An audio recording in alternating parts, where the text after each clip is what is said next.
life-changing information content. And this week is no different. In fact, this week might be one of the best weeks ever because we have the one of a kind Dr. Amanda Barrientez, I got that right, known as a mindset healer. How many of us really need to heal our mindset? I would say all of us actually do because so many of us live in the subconscious and we make decisions based upon our past experiences and our baggage. She is the founder and Inner Power Daily, an international best-selling author and the host of the top 2% globally rated podcast called Inner Power Entrepreneur. I love it. After going from food stamps, y'all. So if you're listening and you know somebody on food stamps, make sure you share this episode with them. It's really it could be life changing. So after going from food stamps to building a six-figure business fast, y'all, fast, not slow. Entrepreneurs like to do things fast. She's been on a quest to teach entrepreneurs and business professionals science based strategies to reprogram their energy, mindset, and habits. It's all about habits so they can get what they want in life and, of course, business. Dr. Amanda's superpower is helping you get unstuck. How many of you feel stuck? I'm an entrepreneur all my life and I do get stuck from time to time. And get aligned and get what you want by tapping into your inner power. Dr. Amanda, welcome to the show. It's a pleasure to have you. Woohoo. Thank you, Michelle. I need you to travel around with me and give that intro everywhere I go. Wonderful. So you have to start by telling us what were you like as a little girl? What were some of your background experiences? Not so much, but just share some insights so our listeners get to know you a little bit personally. Yeah, I love that question. What were you like as a little girl? My brother used to call me Smiles too much. And it's funny because I actually felt like I didn't have a very playful childhood, but I was pretty. I was in my imagination a lot, I would say. And I was always doing cheers. I was very athletic and always very driven. It was like top of my class, top of my whatever I did in athletics. Like I was always very, very driven and also had this rebel side that Yeah. was very wild. And so, I kind of had this dual personality going on that I still think I have in this version of myself because I love to mix the fun playfulness of building a business and spirituality of building a business and then make it practical so people can actually transform and get what they want in their life and business. So it's like I bring all these different flavors and variations of myself into how I teach and coach and write and play in my business building endeavors. Wonderful. So, how did you end up on food stamps to becoming Dr. Amanda and growing your own six-figure business or businesses and teaching everyone how to do that? My entrepreneurial journey, I think most people can go back and pinpoint a moment when they decided it's time to change. Mhm. And they don't always know where it will lead them. So for me, it started, I had left my 15-year marriage having an affair, and my next relationship wasn't working out. So here I am on the basement floor looking at an empty basement where my boyfriend had moved out, and I'm crying and I'm thinking, oh my God, I'm already on food stamps because I had 3 kids. I was in grad school earning my PhD. And I lived in a really expensive place, and I'm looking at houses on Craigslist and I can't find anything I can afford. And I'm sitting there on the floor crying, going, oh my God, I'm going to be homeless with my 3 kids. I'm already working an extra job. I'm already in grad school full time, just busy and stressed. And I remember I was laying there kind of thinking, I'm scanning my life course and thinking about who I can blame for why I'm in this position. I was feeling super victim minded and really scared. And I had this revelation that as I was scanning my life course, I'm like, well, wait, every version of my life, I've been the center of it. So it's actually me that needs to change. And that was such an incredible moment because I sat up and I thought, I am willing to do whatever it takes to have better relationships and make more money. And I had Uh-huh. no idea where that was going to lead me, but it led me to listening to podcasts because they were free and I could learn on the go. And so what I would do is just like listen to every podcast I could on relationships, confidence, money, business. And I started to learn and change. And what happened was really cool. It was like, oh, all these podcasts are done by coach type people. And I really, really, really loved teaching in university. But at the same time, my university where I was at had this national news fallout where professors were leaving the department. And I was thinking, I have no desire to be a professor anymore. This looks really stressful and not fun. And so I thought, screw it. I'm going to take the leap when I get my PhD and I'm going to build my own coaching business because I love teaching and working with people. And so that first year after I graduated, I built my business to 6 figures, and it's been a wild, fun How did roller you coaster ride. support yourself when you were getting that degree? Well, because I was already on food stamps and living in subsidized housing, I didn't need a lot of money. And so first month, I had enough clients to cover my expenses. And so it was like, I just hustled. I knew that I needed to know marketing. So the first thing I did right when I graduated, my present to myself was to go, like I had everybody who gave me money for graduation, I spent it on a marketing course. And I went and took this marketing course. And then right away, I started networking. And so it just led to this snowball of people coming my way. And I think a trick for most people to know, especially at the startup phase, is I didn't spend a lot of money on developing a whole bunch of systems, or I didn't have a website. I didn't even have cards. I just knew I need to talk to people and start putting myself out there and having really powerful conversations. And that would lead to coaching clients. Okay. So there's a lot to unpack there. Yeah. Yes. So number one is you were just laying there going, I'm the center of everything. Everything starts and ends with me. What can I do to change my life and my children's life, right? Yep. That's what so many people do is they get stuck in the mindset, why is this happening to me? Why is this happening to me? Why is this happening to me? Instead of asking, why is this happening for me? And I think that's crucial what you said because I have friends, I have people who've worked for me who no longer work for me, and they just get stuck in their past and they get stuck in, well, this happened to me, Michelle, and you know what? This is the worst, and this will never happen to anybody else. I got news for y'all. Whatever you think you're going through, somebody else has it worse than you. And so to have that strength to pull you out of that, because you said it was a 15 marriage and there was a affair on his end, right? No, my end. Oh, you're in. Ooh, Yeah. let's get juicy. No, I'm kidding. we can. Hey, I am an open book. Something that's been so valuable in sharing these stories with people is that they go like, oh, I can tell Amanda anything because she's been there, done it, and experienced like places that cause a lot of shame. Being on food stamps feels very shame filled. Having an affair is very shame filled, right? And so it's helping people Living on subsidized rent is Oh, yeah, especially when all of your friends are really wealthy. Like the people that I was surrounded by had a ton of money. They're going on trips over spring break to Europe while I'm at home feeding my kids beans and rice and figuring out ways to have a fun, park picnic adventure because I don't have any money to do anything with them. so was that affair kind of a self sabotage thing? Was it worth? I don't want to say was it worth it, but was it self sabotage? Was it? Well, I always look retrospectively and think everything is always worth it because I don't think anything happens in your life that's not for your growth, depending on how you perceive it and how you respond to it. And so, it wasn't sabotage because I wouldn't say my life was going great. Usually we sabotage in moments of success, but Mhm. it was my way of breaking free from a marriage that wasn't aligned. I, Mhm. I got married at 20. I got pregnant and married at 20 and dropped out of school. And we had a lovely relationship in many ways and a misaligned relationship in many ways. And so, by the time I started going back to school to finish my degree, we had moved 35 times. I had always sacrificed so that he could follow his dreams.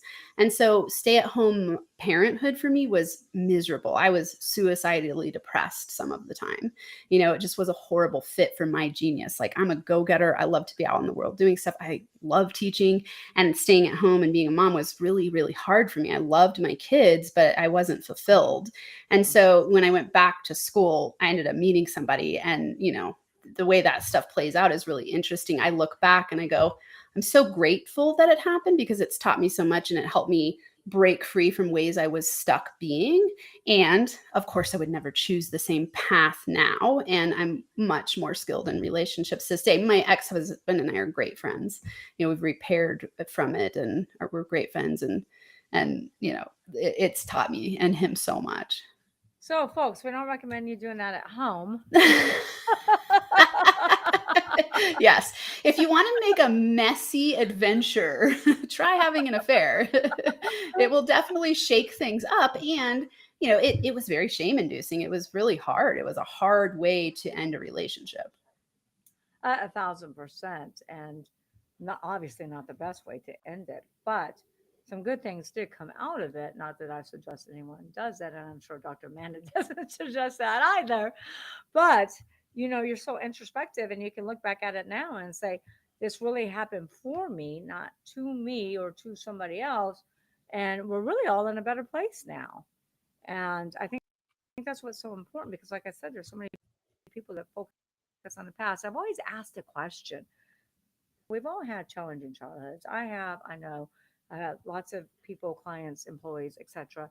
Why is somebody, you can put one person, you can take two people, give them a horrible, horrible childhood, and one will make it out and they will thrive. They will survive. They will thrive. They'll, give back to their community. They'll be a blessing to others, while the other one blames this, blames that, blames everyone around them. Blame, blame, blame. All they do is play the blame game.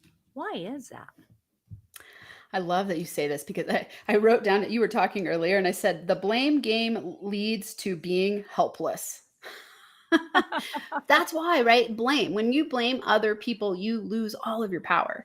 And so, it's interesting. My PhD dissertation research was with incarcerated men who had been incarcerated on average for 18 years and were involved in gangs. And I got to do life history interviews with them. So I'd sit in a room with them for 4 hours and ask them questions about their history and ask them how and why they were ready to change or what was going on there. And the thing they said blew my mind because when you're talking about children who have trauma, like, wow, this is like movie level violence that you could never even imagine how bad it was that they experienced. And you're like, well, of course you turned into a violent offender and had a really hard life. And it was so cool to get to sit with them and have them have such an empowered mindset. And so I'd ask them, because they had to work really hard to get into this rehabilitation program. And I asked them, what caused you to be ready? And they said, you got to be ready. And it's a decision. It's a decision, right? It's just a decision. You just decide in a moment, just like I did when I was laying on the floor crying, I am ready to do whatever it takes to have better relationships and make more money. And that decision is so powerful because when you decide, you are literally cutting off anything else, any other options. So you're committing, which causes you to take automatic action. I didn't know what to do exactly. I just knew, okay, well, I'm going to start listening to podcasts and see where that goes, because at least I know that's information that can help me learn and grow.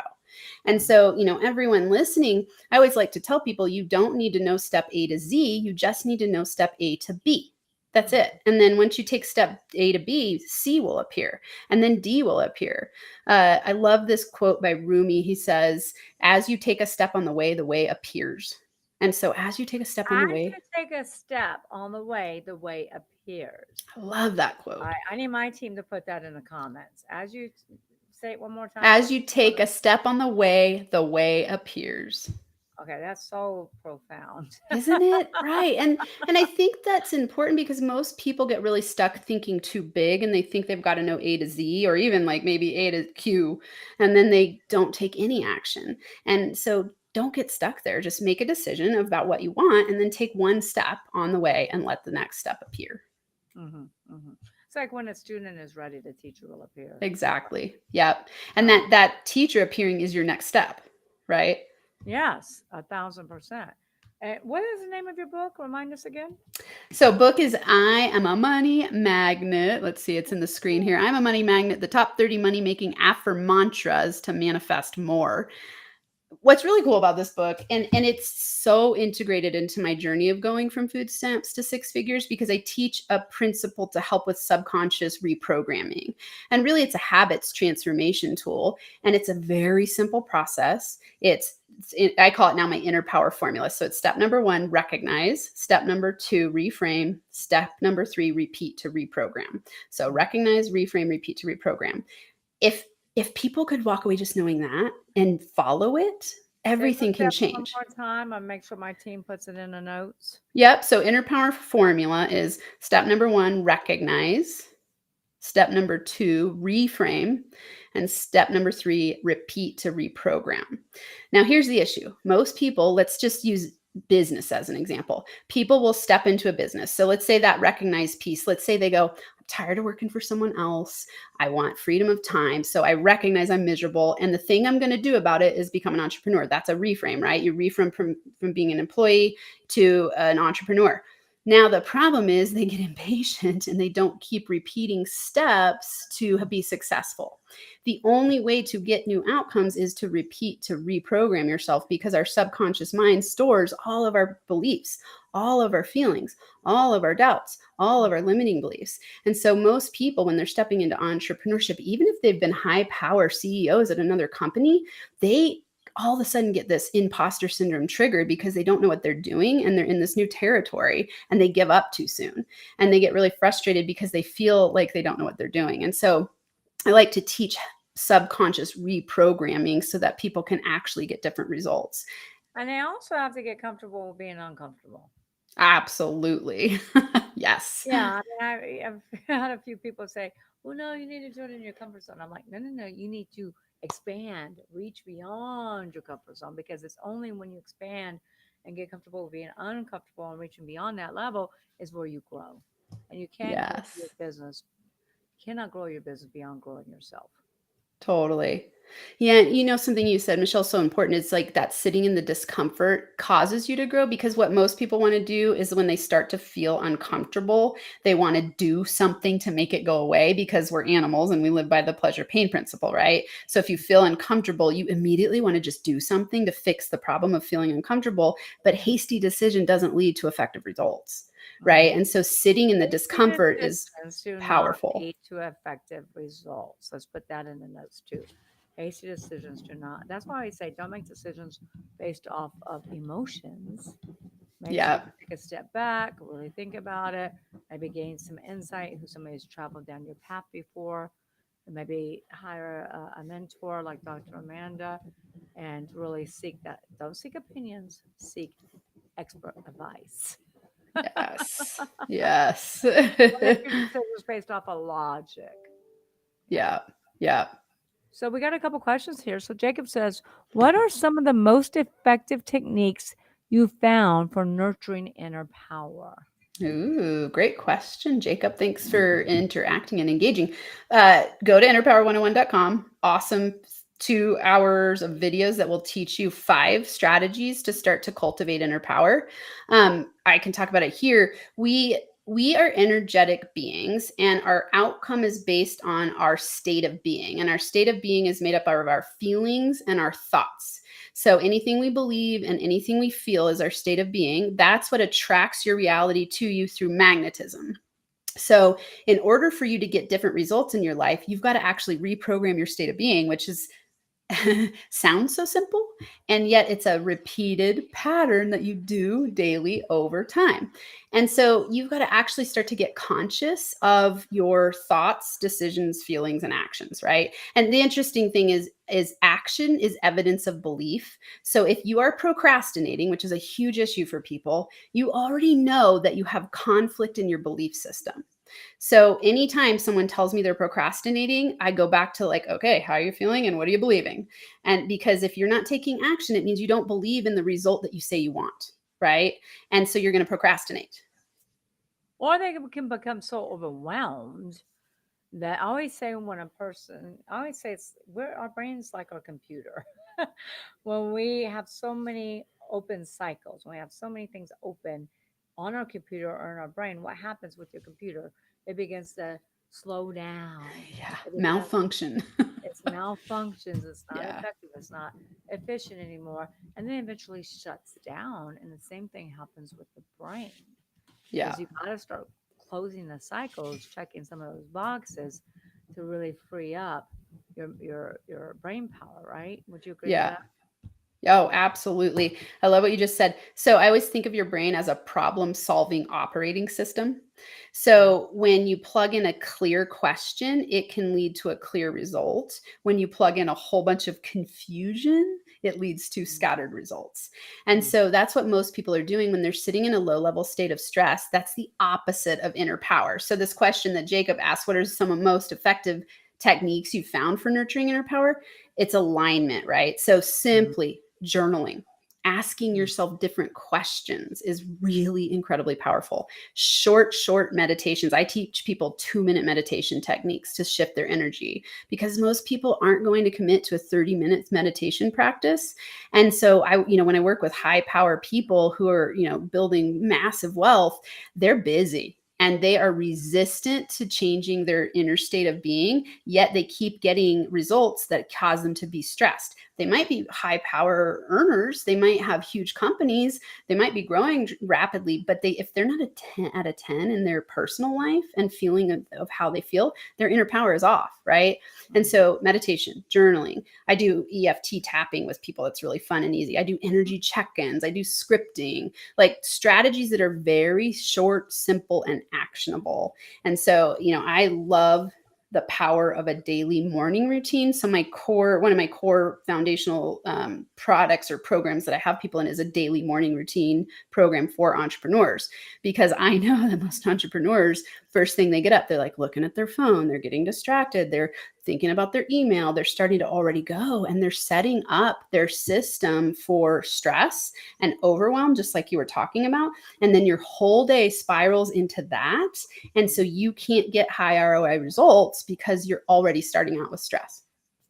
What if you get up and get a cup of coffee? Is that starting your stress? Hey, I go straight to the tea. I do matcha every morning. So like first I start with green tea and then I go to black tea. And it's like, rituals are really great. What I challenge and suggest to people is to start a ritual of having a power packed morning routine. And when I say power packed, it doesn't have to be long. It can be short. My program is 15 minutes. That's it. So give us an example of that real quick. So what I do in my program. It's a very short, inspirational, self-reflective lesson, I'd say. And so this is part of that recognize and reframe. And then because it's a daily program, it's repeat to reprogram. So what I'm doing through this program is helping people retrain their subconscious energy system, right? Mhm. So short daily lesson, journaling through a journaling prompt. So I give a journaling Short prompt. daily lesson Yep, sure. Journaling and then meditation. and meditation. Let's put down in the comments. Yep. So learn, journal, What are you meditate. journaling about? So that's where I love that you're asking this, because I've worked with so many people who, when I work with people one on one, they journal. They're almost always resistant to it at first because they're like, I know I should journal, but I don't know what to say. And I feel really frustrated when I'm just sitting and looking at the blank book. And so I teach them journaling prompts. And so the program gives them journaling prompts to follow so they're not just staring at a blank book. And I think most listeners will agree, if everyone was here in front of us and we asked them to raise their hand, do you know the top habits that successful people do? Everyone would agree. Daily morning routine is huge, right? For the highest successful people. Journaling, people will go like, yes, I know that successful people journal, but I'm not sure what to write. And then meditation is high up there as well. And so teaching people how to do those strategies in very simple ways that they can actually create it as a daily habit is can be tricky. That's why I created this program, because I heard so many people flailing in this area. So to clarify, it was learn, journal, meditate.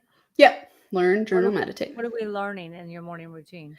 I always recommend something that's personal growth and development based. So for me, it's mindset, it's money mindset, it's business growth, it could be physical health, it could be relationships, whatever area where you're feeling the least skilled or the most inspired, learn there.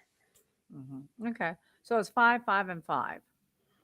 At the end, right at the end, we're gonna do a meditation. We're gonna do like a Mhm. 2 minute meditation. Perfect. I love leading meditations. Yeah. And so what you said 5 and 5. It's actually at least in the program, the way I have it, it's about 8 minutes of learning.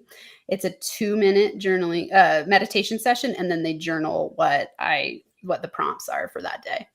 So what do okay, so when you take somebody like me and a lot of busy entrepreneurs, I mean, first thing I do is get up, get coffee. Yep. Second thing I do is work out.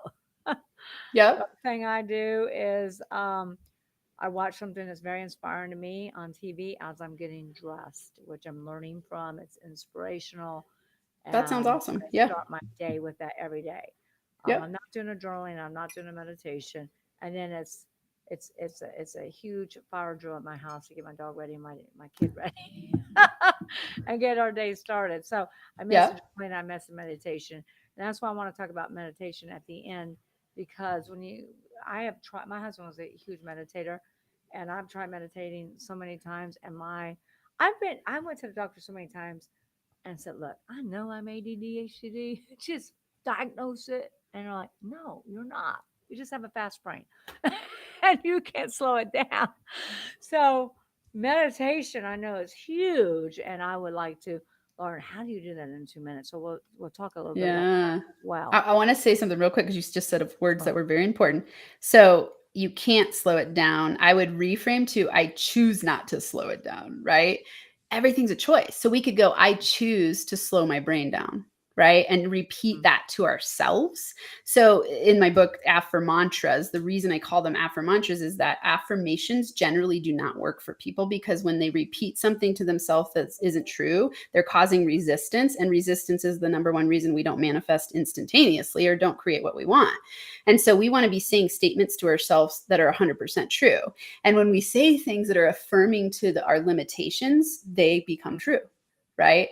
So we always want to go, I choose blank, right? I choose this is a statement that can be 100% true. So if you say, I choose to be more focused and aligned energetically throughout the day versus I am energetically focused and aligned throughout the day. If you don't believe it, you're causing resistance. Versus if you say, I choose to be focused and aligned throughout the day, that's a different energetic frequency and you're sending yourself a different message. Does that make sense? yeah, 1,000%. I mean, Joyce Myers, who I listen to every morning, she says, "I don't smoke anymore. I don't smoke anymore. Smoke tastes nasty. Smoke is nasty. It tastes horrible." And that's how she quit in 2 weeks. So it's Yeah. very similar. Yeah, Absolutely. totally.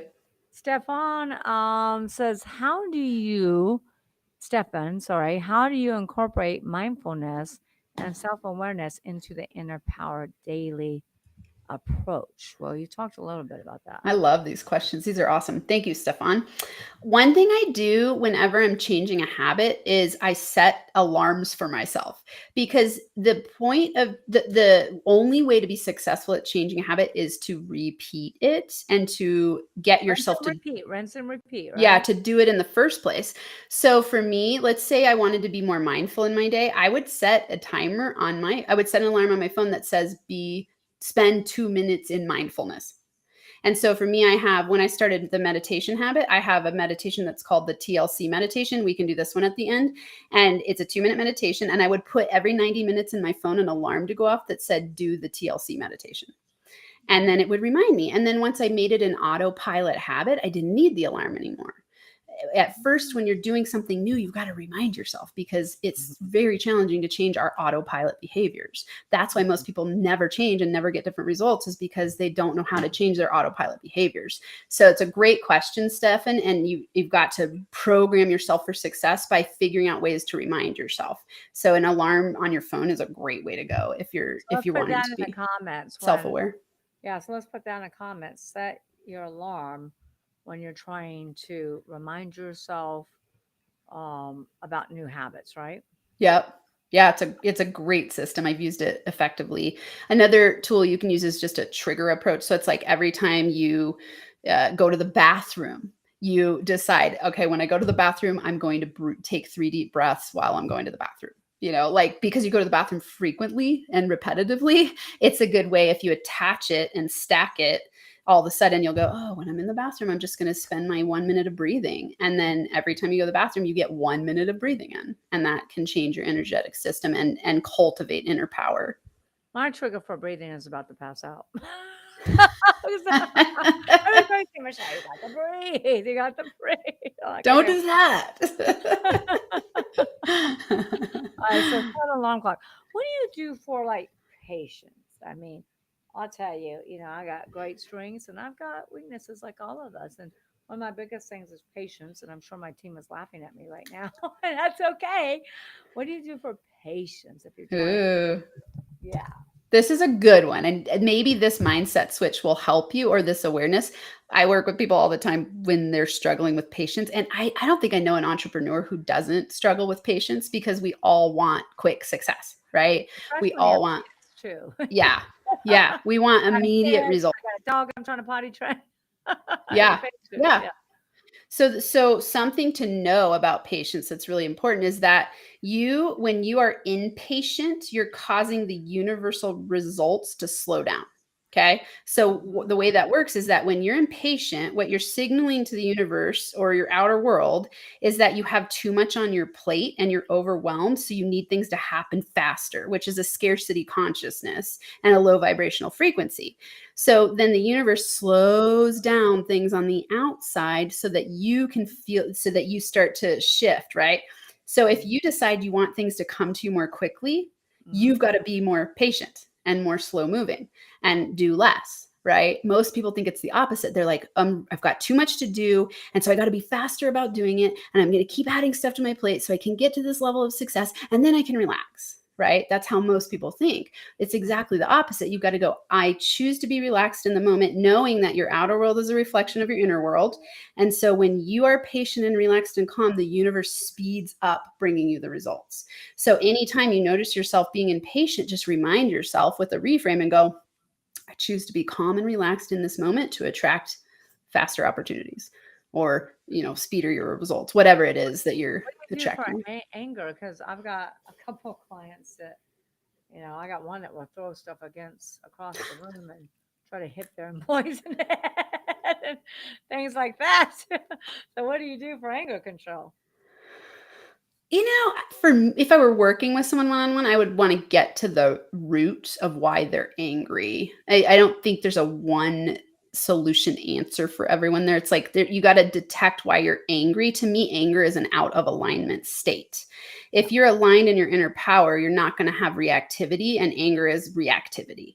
And so when you're in alignment with inner power, you are in a balanced, poised state of equilibrium, right? Which means that you respond instead of react. And a responsive person, I love the word responsibility because it just means the ability to respond. And when you're being responsive, it means you're slowing down to see all sides and you're not going to have a reactive outcome. And so if someone's acting angry, I already know something's going on inside that they have conflict about. They're not conscious of it usually, but that's where I would dig in and go like, let's figure out what's going on there with that misalignment and causing you to be reactive. And again, it's a training thing, right?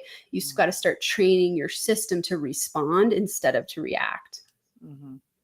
To respond instead of to react.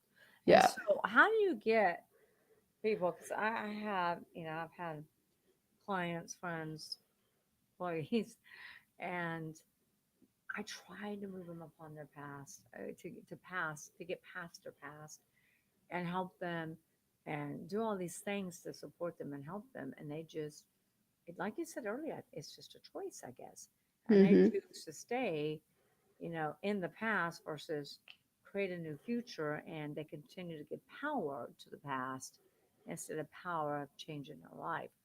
How do you really get people past that point, I guess? It's interesting you say this because whatever it is that I am in the world, I don't attract victim-minded people to work with generally, and so I Why don't am I attracting victim-minded people? Yeah, there you go. That's the question to ask. So, and this is great for anyone in their businesses.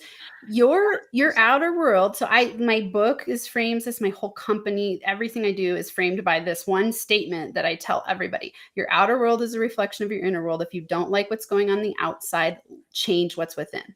Because We live in a vibrational energetic frequency where we are attracting through our state of being. So if whatever you're attracting in the outer world you don't like, look within. It's not the people, it's you, right? Sure, they're just in the outer world showing up in material form to show you yourself and your subconscious beliefs. And so if you're attracting victim-minded consciousness into They're your my reality, clients. say it again. They're my clients. Yeah. Yeah. So if you, like, anyone listening, like whoever you're attracting is just an outer reflection of you. And so if you don't like it, just go like, here's a question to ask yourself, Michelle, just go like, where in my life am I being victim minded? Where in my life or my business am I stuck in blaming other people?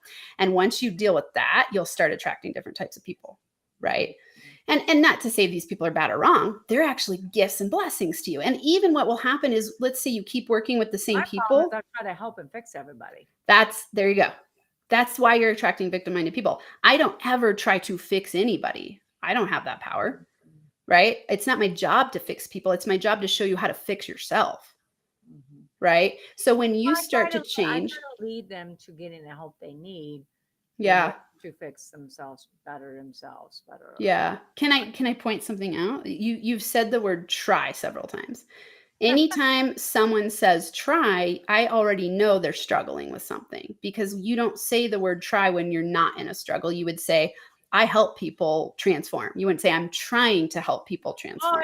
it's not my space like it is your space. My space is that to help people and to exit rich, which is what I do. Yeah, exactly. In a different space. Totally. Well, and That's that's why, but that's what's so cool is that I can hear those things in you. And I'm sure you could come in and detect things in my business that would help me exit rich that I don't see. That's why people need coaches, right? Because you can't see your blind all right, we'll do spots. a trade. I'll help you with your business. You help me with I don't want to exit my business at this point. So, but I will come to you when I'm ready to. but everybody should plan and prepare for the exit Yes, because you never know the day that comes that something catastrophic could happen and you always want to be prepared. that is true. Yes, definitely. Yeah. Yeah. So, Tip says, do you have a specific frequency you recommend to meditate to? Example 432. What?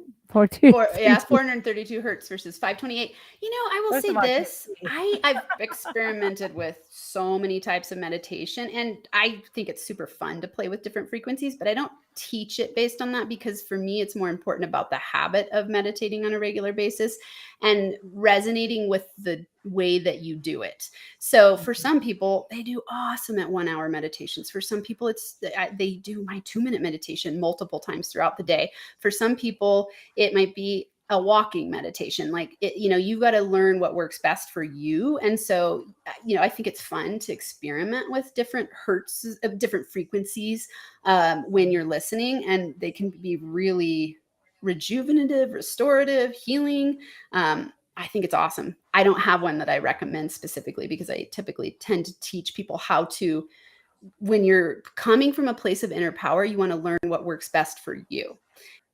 And so that's going to be different for different people based on what they resonate with in the most, let's see, I'd say congruent way. And I agree with that 1,000% because Joyce Meyer says the same thing. She's like, I try to be like Sister Christian and pray for 5 hours a day. And I did 10 minutes and fell asleep. She said, I woke up, tried to do another 10 minutes, fell asleep. You got to find what works for you. But I think it is imperative to work with an expert who can guide you and teach you because I've tried numerous times and tried. So Yeah. here we go. Yeah.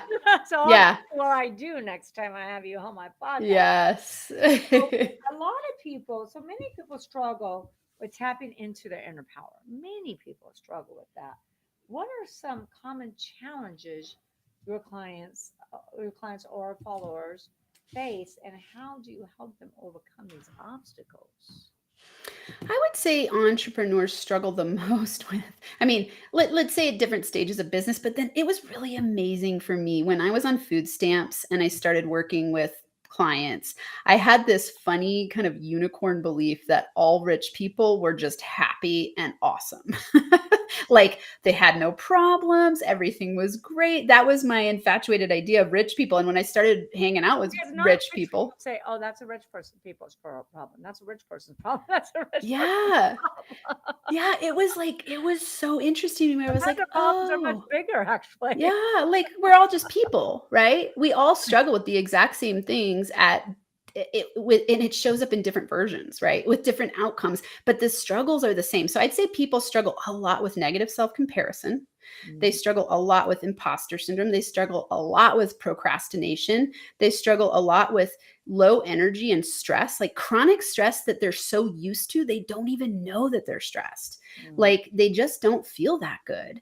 mhm, And, I teach people zone of genius coaching. Like I coach from a place of, hey, get into your, I call it your zone of manifestation so that you can have a life and business you love, that you wake up every day and feel like, yes, I would not choose to do anything else with my time, right? mhm, Like time is our most precious commodity. And so how you spend your time matters a lot. Most people think, so this will tie back to that question. People think that once I have something, I'll feel better.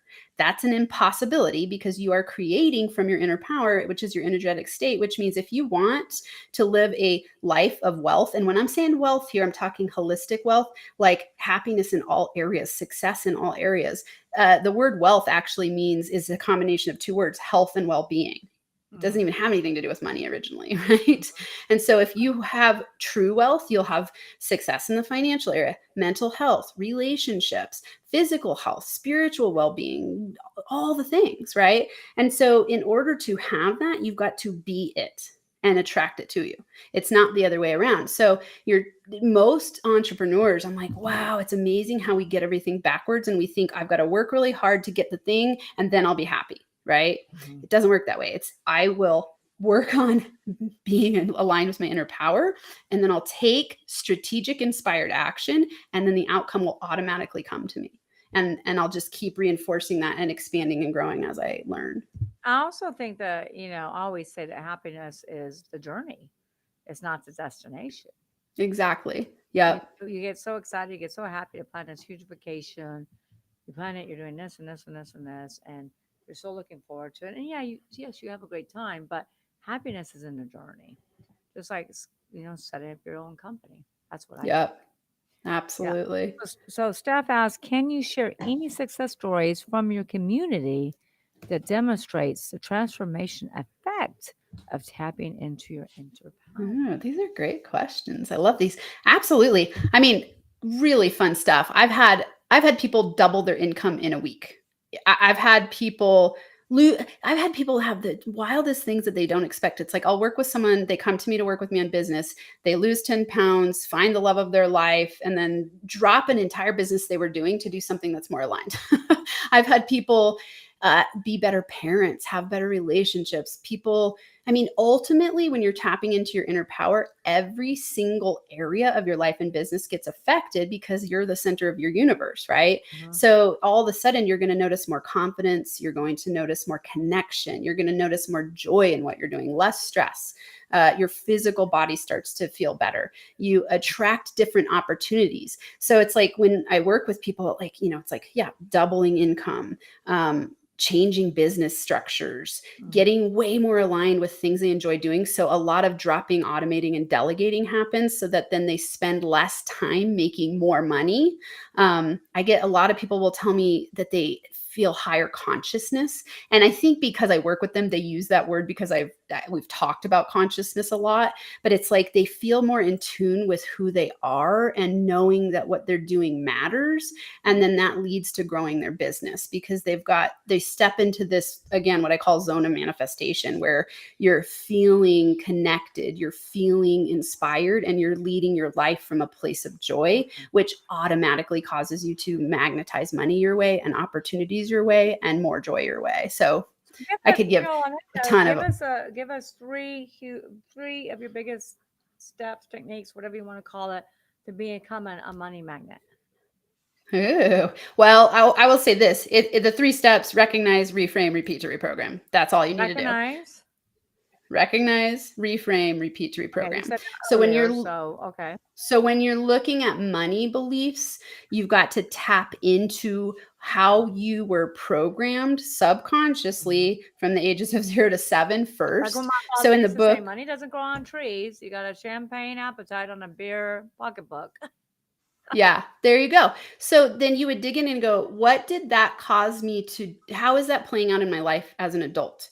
If you were stuck in that mindset belief, so an example, I always teach 3 money blocks or 3 money beliefs. So money is bad, money is scarce, money causes stress. So money is bad would be something along the lines of like, oh, rich people are greedy jerks. Mm, Uh, money is the root of all evil.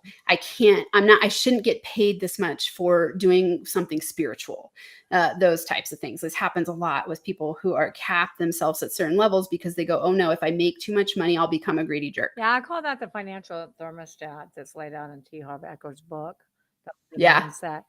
Yeah, I mean, Yeah. that's one of the biggest things I look at when I'm interviewing. Uh, Yeah.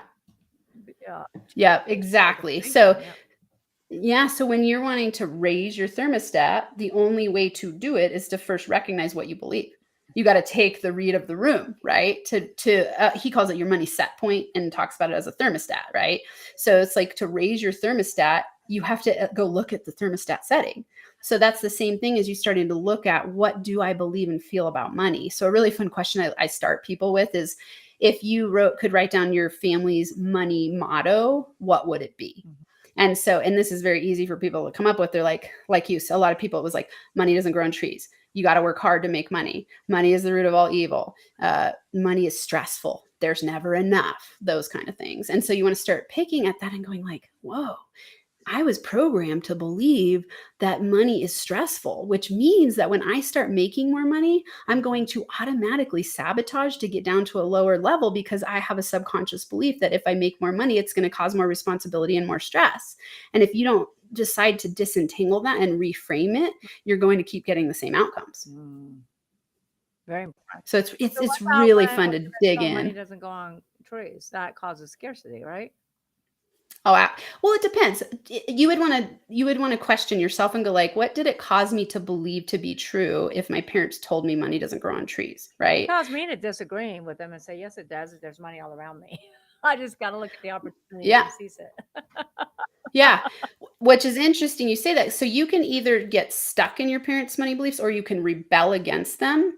And so sometimes the rebel against them will equal you have a lot of money. It doesn't always equal happy, great relationship with money. Sometimes it does for people. But generally speaking, if you have money beliefs that are imbalanced, you're going to lead to volatility in your money making, or you're not going to feel good about money in general, right? So it's like, I mean, it's wild to work with people across all different income levels because you all see, again, like I thought, oh, rich people have no issues. Like, oh, that's not true. And then you realize, like, it's not the amount of money that fixes the problem, That's it's how you feel about money, right? right. Right. And so it's that And internal. then So you could be making billions there's and feel super stressed and scared you're going to lose it. and feel lonely. And the other Yeah. thing too is you can make a lot of money and just never keep it because it always brings you back down to that financial thermostat. And I see a Yes. lot of people do that where they make a ton of money, but then they lose it all back to what their comfort zone is. All Exactly. right. Yep. So real quick, we're going to spend 2 minute meditation, and then we're going to talk about how Mhm. everyone can get in contact with you. Before we Okay. do that, do you have any last minute tips, golden nuggets, brilliant ideas, which I know you do, that you can leave our listeners? Hmm. I would say, based on the conversation we've had today, start with the next best first step.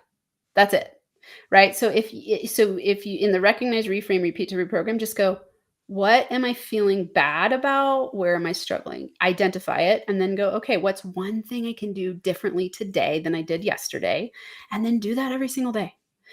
Radical results come from tiny daily steps, Mm, right? That's habits transformation. mhm. And so just take small daily steps. You don't need to think huge. Most entrepreneurs think way too big, and it's like vision-based thinking big is awesome, but habits-based thinking, think small. Mhm.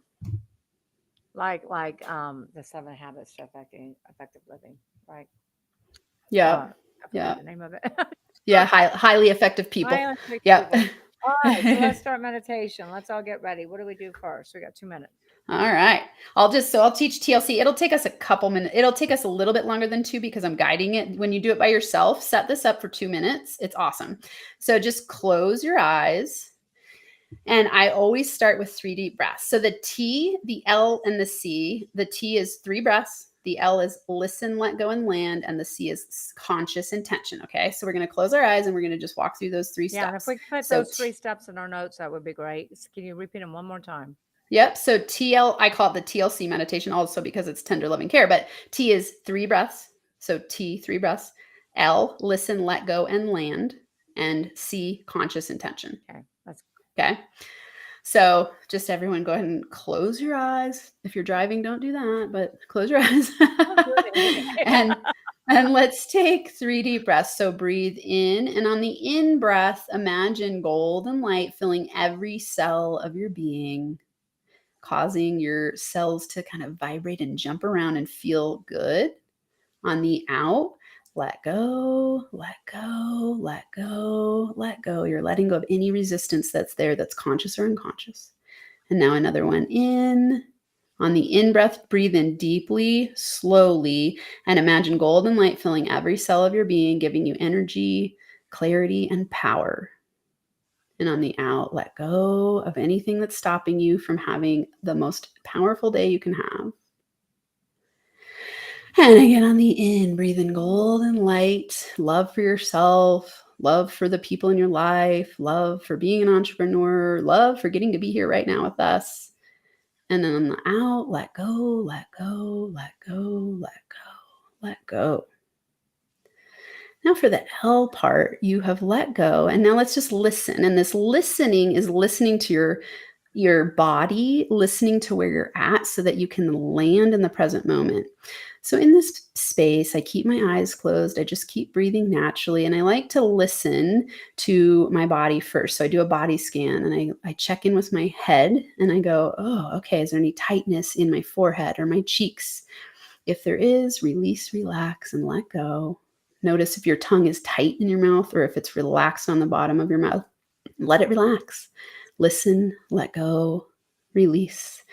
Now your neck, your shoulders, your back. Just noticing if there's any tension or tightness there. Breathe into it, listen, relax, release. Now your arms, your belly, your lower back. Release, relax, let go. Your legs, your glutes, your knees, your shins, your toes. Just breathe as you release, relax, and let go in those spaces, those parts of your body. And then to bring energy back in through your toes, imagine that there's energy coming straight from the earth into your toes up to the top of your body, to all the way to your brain.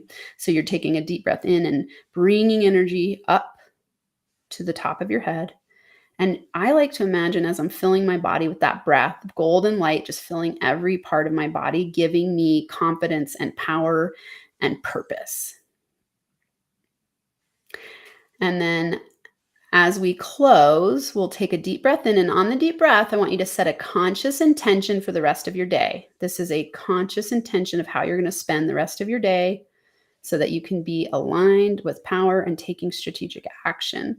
So go ahead and breathe in as deeply as you can, breathing in, and just ask yourself, what's my conscious intention for the day? Let your brain come up with it, let it pop into your consciousness or come up with it consciously. And then on the out, when you're ready, go ahead and open your eyes. And now just notice how different you feel. Like, it's really important when you're done meditating, just go like, whoa, taking 3 deep breaths and focusing on how I feel just for a couple of minutes can change everything. And then what I would do here is write down your conscious intention. And if one didn't pop in while you're meditating, make one up right now. Just go, okay, my conscious intention for the next hour is to call 3 people to make new contacts for my business. My conscious intention is to be clear and focused and present so that I can feel good for the rest of the day. My conscious intention is to drop the stress, connect with my body, and take strategic action. Whatever pops in for you. Any questions? Awesome. I would tell you everything in my body was tense, including my tongue. Yeah, isn't that interesting, that one? Yeah.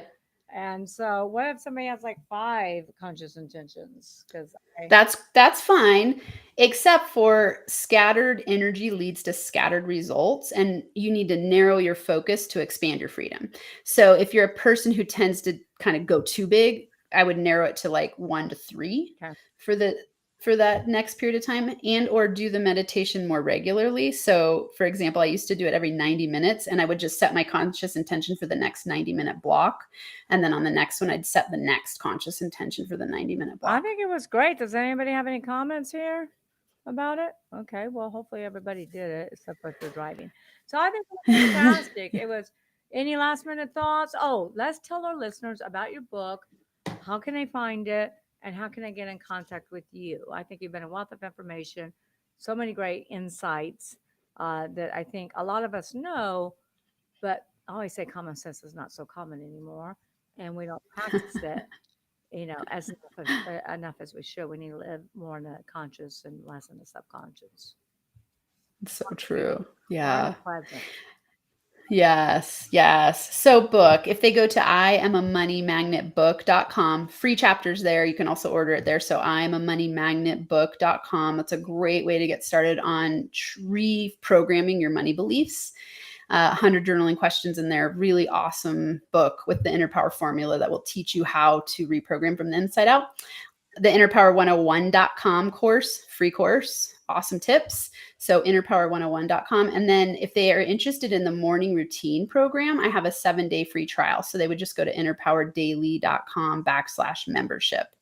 If you're driving and that was too much to write down, just go to my main website and you'll find everything there. It will also And all be my, in the show notes too. Everything that you just yeah, said, yeah. that Dr. Amanda said, will be in the show notes. Yeah, and everything I do is under innerpowerdaily.com. So if you remember just that, innerpowerdaily.com, you'll find everything there, my podcast and freebies and working with me and all the things. So innerpowerdaily.com. Well, great job, Doc. Thank you. Thank you for everything that you shared with us today. Thank you for the meditation. I do feel a little bit more relaxed, so that's a good thing because I'm always wound up tighter than a yo-yo. So I want to Yes. I want to thank all of our Exit Rich guests for tuning in to another week of powerful, powerful guests that we bring on this show to help inspire, help you grow, help you to have the best quality of life you can possibly create for you and your family and get back to your community. So please, I know you love this episode. I know it's like drinking through a water hose. Listen to it over and over again. Share it with your network, share it with your friends, share it with anybody you know. Anybody you feel is stuck in business, stuck in their life, share it. And the more you share it, the more that we can help others. So thank you. And I will see you next week on another episode of Exit Rich.